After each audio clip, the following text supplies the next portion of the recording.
우가 없습니다. 거기는 좌파도 없고 우파도 없습니다. 누구의 생명이든지 간에 존중받을 충분한 이유가 있습니다. 그런데 2017년 3월 11일 날은 헌법재판소 앞에서 박근혜 대통령의 탄핵의 부당성을 알리기 위해서 오로지 태극기만 들고 있었던 분들이 공권력에 의한 살인을 당했습니다. 우리는 비겁했습니다. 우리 국민들은 정말로 행동하지 못했습니다. 이제는 용기를 가지고 2017년 3월 10일 공권력에 의한 살인을 밝혀야 됩니다. 그 진상규명이 바로 자유민주주의 대한민국을 지키는 첫걸음입니다.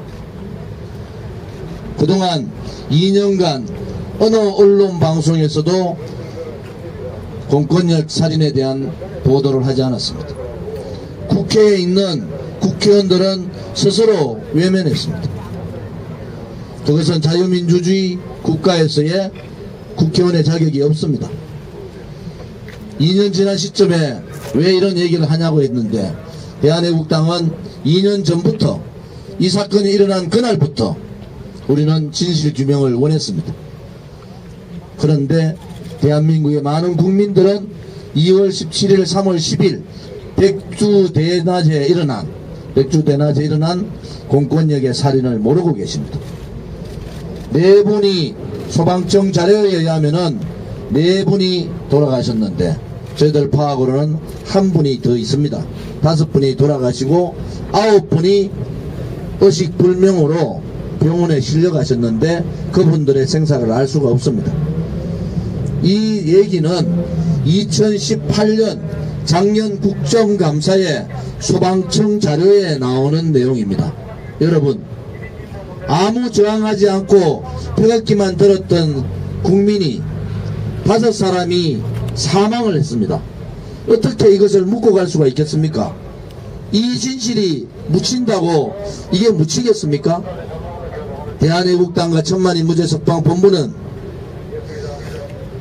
늦었지만은 저희들이 국회에서 또 저희들이 집회에서 진실규명을 위한 투쟁을 했지만은 언론 방송은 비롯해서 많은 지식인들, 특히 비겁한 우파 정치인들은 여기에 용기를 갖지 못했습니다. 우리는 용기를 가지고 이 진실규명을 반드시 하겠습니다. 그리고 그 진실규명의 첫 번째 책임자는 박원순 서울시장입니다. 두 번째 책임자는 당시의 서울경찰청장입니다. 세 번째 책임자는 당시의 경찰청장입니다. 박원순 시장은 사망 3사람 이후에 또 사망이 일어나는데도 불구하고 SNS를 통해서 광장에 봄날이 왔다고 발표한 사람입니다. 한 번도 자기들의 잘못에 의해서 저항하지 않는 순수한 애국 국민들이 피를 흘리면서, 사진 보십시오. 이것이 그날의 현장입니다. 이 진실을 어떻게 묻고 갈 수가 있습니까? 이 진실이 묻히면은 앞으로는 진상규명이라는 얘기를 어떠한 사건에서도 할 수 없는 거 아니겠습니까? 우리는 진실규명을 하고 책임자의 처벌을 반드시 해야 됩니다. 여러분, 이것은 좌와 우의 문제가 아닙니다. 보수와 진보의 문제도 아닙니다. 이것은 진실의 문제고 정의의 문제고 인간 생명 존중의 문제입니다. 또한 첫 번째 제가 말씀드린 박원순 시장의 책임이 가장 큰데도 불구하고 박원순 시장은 진실규명 텐트를 행정대집행을 통해서 철거하려고 합니다. 박원순 시장한테 경고합니다. 철거하면은 3월 10일보다 더 큰 사건이 터집니다. 만약에 그러한 희생이 있으면은 박원순 시장은 그 책임을 다 질 수가 있겠습니까? 광화문 광장은 서울 시민의 광장이고 대한민국 국민의 광장입니다.